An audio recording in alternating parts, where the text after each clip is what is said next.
Hey guys, welcome back. We're off to save Hadhood now, so that'll be cool. Got cutscene. Forgot he was in here. Fresh tracks. The dwarf came this way. He is heavy for one so small. I'd be careful not to say that around him. Quiet, both of you. I hear something. Well, Ranger, it's about time.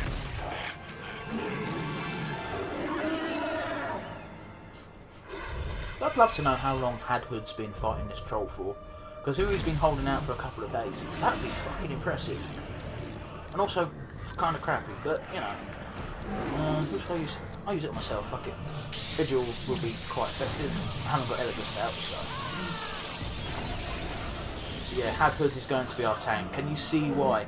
Haven't even invested any stat points yet, and he's got so much health, more health than the others.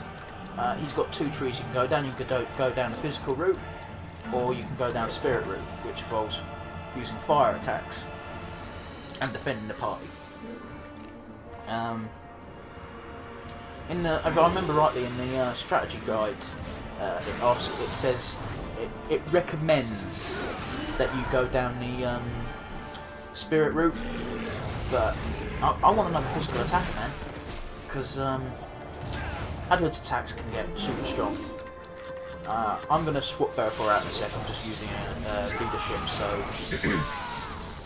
so that he can get full experience for this battle. So yeah, I'll be doing this a lot, by the way, swapping guys out and just, let's examine him, because let's see. Dim-witted cave trolls will wander into all lands, seeking refuge in dim places by day and feeding by night.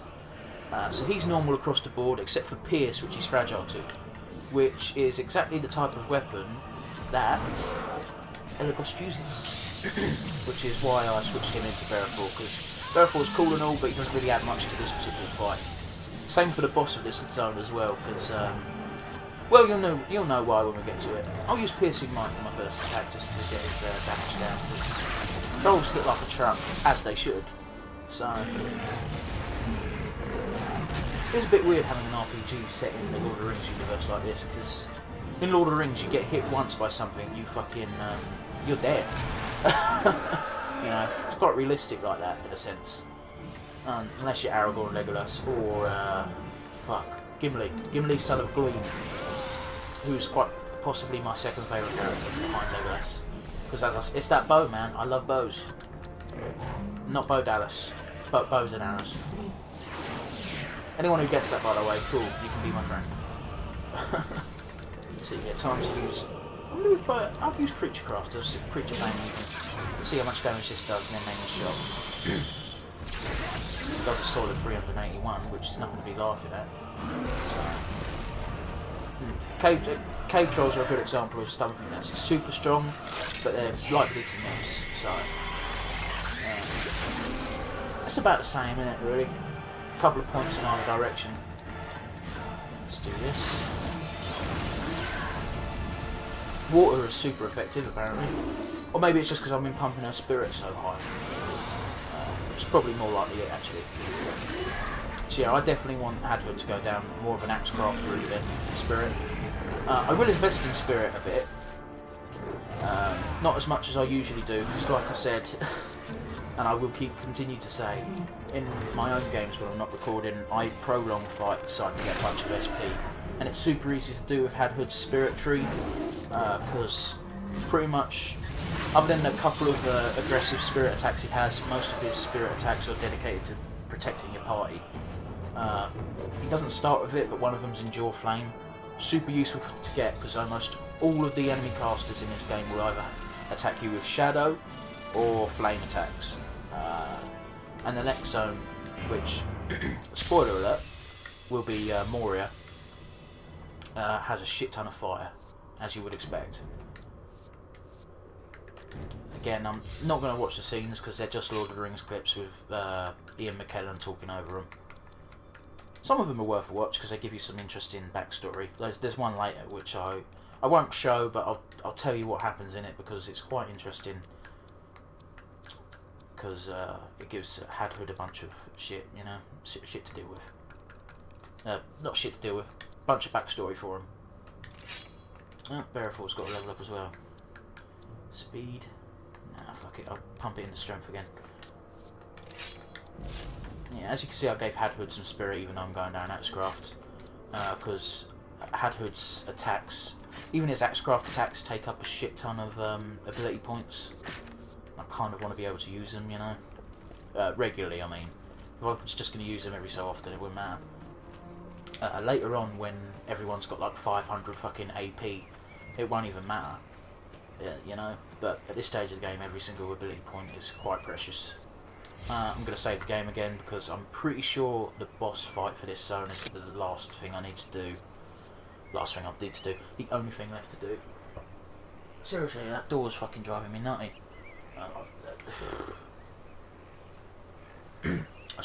I best just leave it because, you know, it's probably not even picking up a microphone. You're probably just thinking I'm being crazy. Let's see here. Yeah. I'm pretty sure this is the last thing I need to do is defeat the Watcher in the water. Oh, I managed to keep it a secret for so long. Well, I say secret. Not blurt it out is what I mean. But we'll see it in a second anyway. You've already seen it. It'll be in this video in the next couple of minutes, if that. So yeah, if you keep walking as fast as possible through these areas with the random encounter meter, you won't have to worry at all. You won't have that. You won't have it trigger. So let's see, less strength and less dex for more spirit and speed. Yep, definitely worth it. What the fuck is this? Tiara. That tiara lasted long, didn't it, guys? New equipment. Pauldrons. Helmet.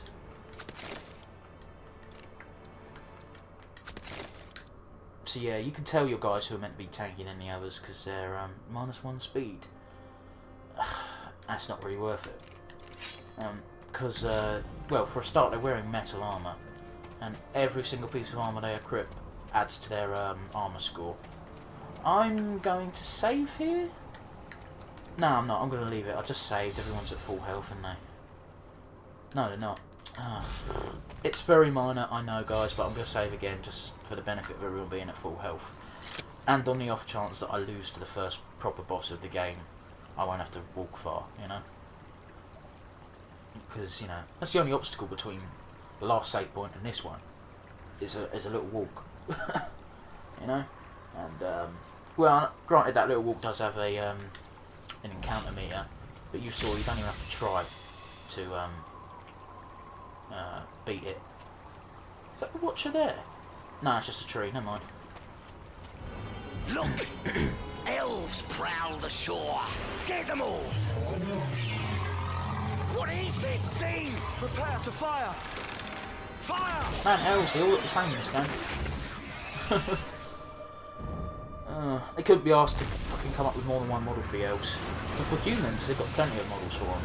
Right, I'm going to take Eregion out and put Bearthor in. Now, Bearthor can't do damage in this fight, but I want to put Company Valor on these guys just so he gets the full experience, because this is a boss fight, so the experience isn't to be laughed at. Let's examine it. The Watcher in the water is a foul creature that has lived long ages in the deep places beneath the misty mountains. You can see here. Fragile against fire, strong against water. Immune to sleep and bind melee. Not that it matters because I haven't got any abilities that can do that, so all good. This guy's not too much of a threat because most of his attacks aren't damaging at all, really. And we'll have Hadhood taunt because that means if he does use a single attack, it'll only affect Hadhood. So aim shot. I might use Creature Vein just because it's 10 less ability points. That was a hiccup. I apologise.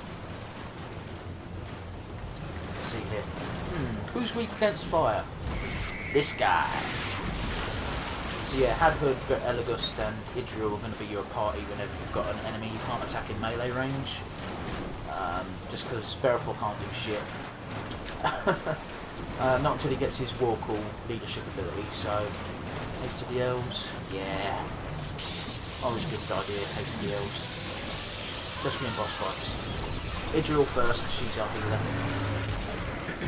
So yeah, Hadhood, definitely a tank. Therefore, again, is also a tank because he also gets the taunt ability by craft creature bank. Let's see if this does as much more damage than aim shot. I know I said that last time, but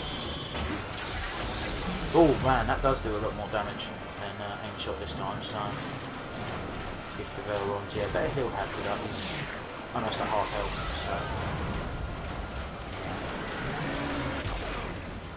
So yeah, this is, by the way, how I'm going to deal with most bosses, is by using taunt and just having Hadwood tank it, having dual one P and GE. Normal RPG shit, really, I suppose. Nothing special. There's no boss in this game you can't beat without just thinking. And worst comes to worst, you can always grind a little bit, but honestly, as long as you do all of the mandatory encounters, you should be fine. I don't think you can even run in this game. Not until you get a certain party member. Which isn't one of the 4 I've got now, by the way. Let's see, can you run? Oh, you can't run in this anyway because it's a fucking boss fight, but you know. Haste of the Elves, let's use that on Elagust. Seeing as he can at least attack it, you know, with his regular attack without having to use AP. So. And Pierce isn't super effective against it, I know, but wow, his damage almost doubles when using creature bane, so and you get 2 attacks. Oh, that's awesome. Yeah, this guy's going down this turn. This guy's going down because no way he's beating us at this point. So I don't think Hadwood's going to be able to do anything next turn anyway. If it even gets to him again, which it might do because Idriel's still got.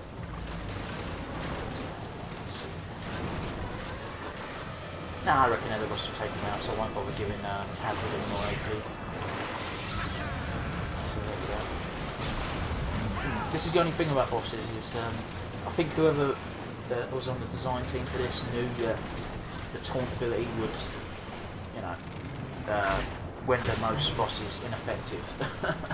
So I think every single boss in this game has an attack that can hit everyone. Which makes sense, really, especially if you're going to add in a feature where you can get them to attack a certain party member. Because Hadwood is never going down if you manage it properly. Cutscene next. Nimble crafting. Watch out! Those tentacles are powerful! It's pretty cool. Elfstone now. Excellent! They're digging a way in! He has opened the gate! I knew he was good for something. That bit's bugged me a bit as well, because, you know, not as much as something that comes up in this next Rest in Moria part. Stand back! It shall be a dwarf who first enters Moria. The rumors are true. Balin has failed. My people have failed. This fight took place decades ago. Their bodies returned to dust. These great dwarf lords stood here for thousands of years, Elf, and this abomination took place before them. I do not find that amusing. Some small measure of their great power remains hidden here. I can feel it. Let me help you reclaim it. For your people.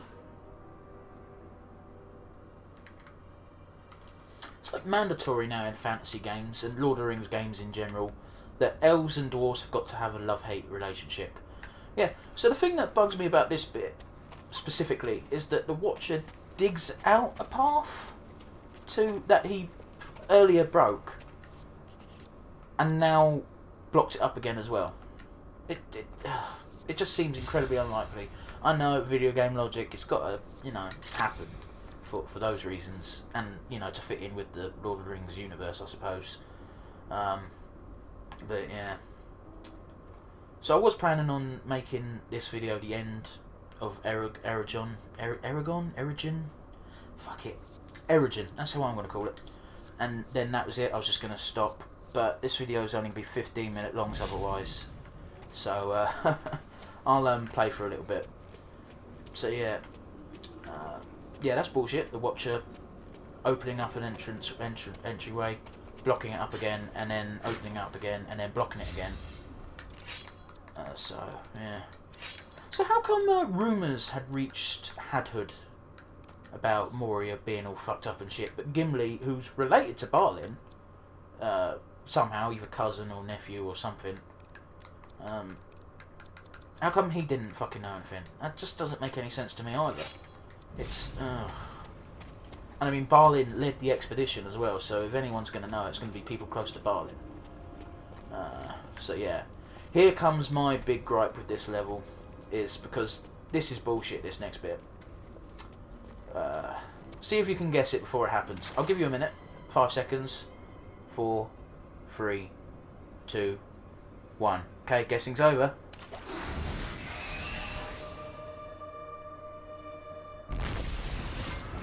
How the fuck did he get in here? If anyone can explain that to me in the comments, please do. I would love to know. Because it makes no sense to me. At all. At all. Creature Bane's doing it. I think they buff him up between now and then. But I do suppose we have gone up a level. Well, you know, more or less gone up a level from that fight. Yeah. So, I guess it makes sense a little bit, but... Ooh, that attack is nasty. Does quite a bit of damage. He has new powers now, by the way. But it's okay, because good old Hadhood's going to tank for us again. And use his amazingly overpowered fire attack.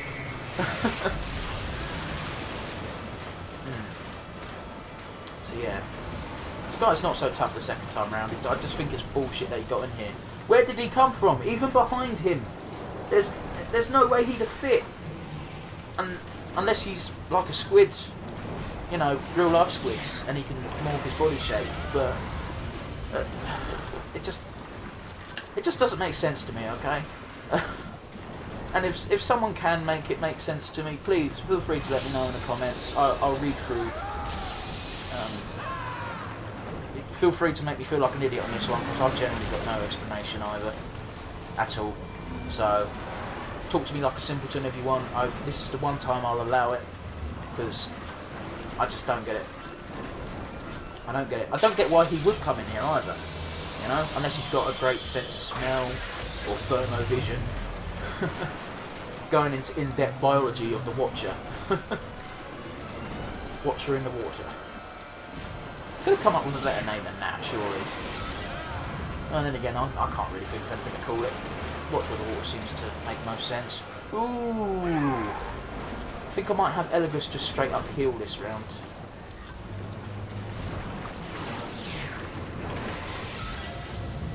I've got leaves of Kingsfoil leaves in I? Yeah, I do. I've got hey, you know what? That might actually be better. Not by a lot, but at least now Hadhood's got plenty of AP, so... Stone Shield. There you go. Elegus will protect you through it. I think this makes him immune for at least one attack, I think. Maybe even more so. So... yeah.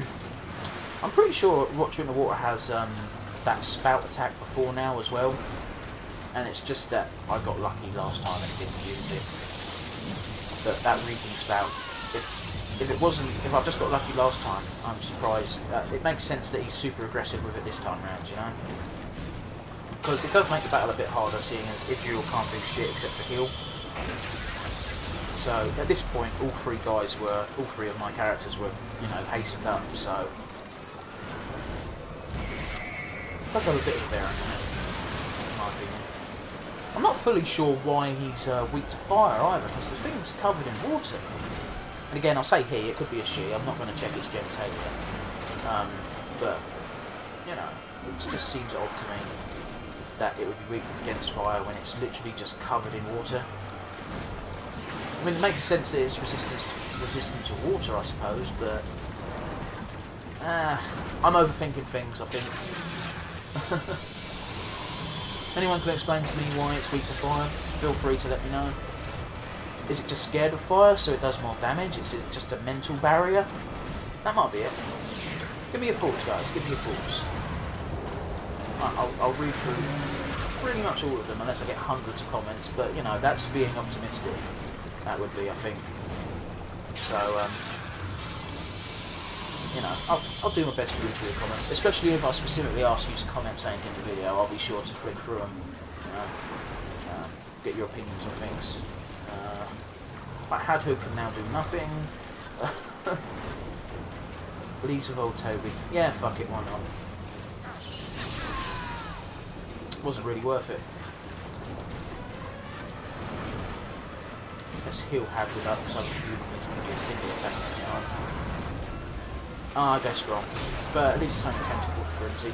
How long does that stone shield last? It must be a specific amount of damage rather than one attack, because I was under the impression that it was just one attack. Once you've had one attack done to you, that's it, it's broken. But oh, there we go. So that makes it official. Berefor and his party were the ones to slay the Watcher in the Water, which somehow got into Moria, despite the fact I don't see how the lake connected to inside the damn mine. Again, any explanation, I would be super grateful, guys. I'll be sure to give it serious thought with how he got in, why he hadn't done it before. That's the bit that's getting me most, is why he didn't do it before with the Fellowship. Unless he did in the book, because, again, I've not read the book, so I wouldn't know.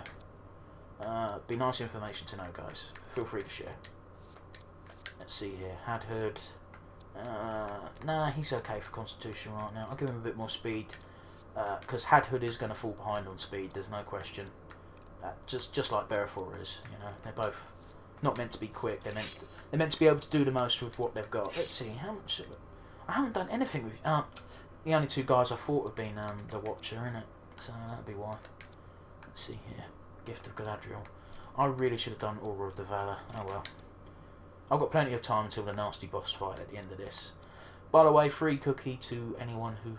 No, I'm not going to say free cookie because I might actually be obligated to do that. No, pat on the back for anyone who guesses what the final boss is of Moria. You're disqualified if you've already played this game before. Okay? Because, you know, that would be cheating, as you definitely know. It's a pretty logical thing to guess, really. So, not hard to guess, even if you haven't played the game. So, I'd like to hear some guesses. Wild guesses would be great. Funny guesses would be better. So, yeah. Let's get these treasure chests. A lot of treasure chests in Moria. And also, if I remember rightly, quite a lot of scenes as well.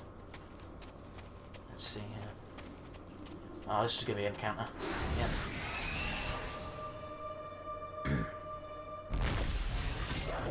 Now, I get it, this is solely for the game and not canon, I don't think.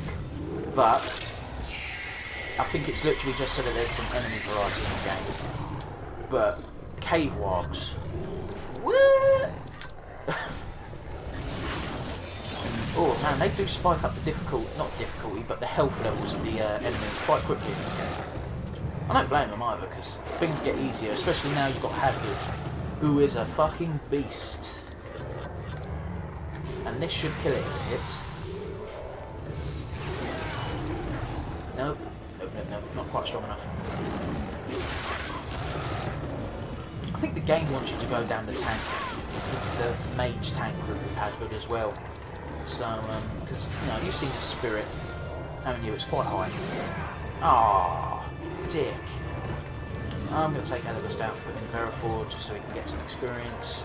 I will be doing this with regular battles as well, because otherwise people will fall behind. It won't be so much of a pain right now, but later on you get there's a whole extra party. You've got 6 people all together, and I'll be switching out everyone to make sure everyone gets everything. So that might get a bit bothersome for you guys, but hey ho, we're a ways off yet. Ways off yet. Dwarven Cleave. Hopefully it hits this time. Nope, it's missing. You can kind of tell when it's going to miss because it zooms out. So it's a bit of a tell. I don't know why it zoomed out. Should I taunt the phone? Nah, Company Fella. Again, I will get in the habit of doing this as well. Not as bad as I do on my own, but I will elongate battles a bit by doing it with the ship sometimes. Sometimes Hadwood's spirit powers, just because I want to get shit over and done. Not over and done with. I want to get my skills up, you know. especially before a certain level, because if you're unprepared at that point, you're gonna have a really bad time, and I will point it out to you when we get to it. So don't you worry, I'll let you know when we have the bad times. I'm just gonna regular attack because fuck it. I need to get these wargs over and done with.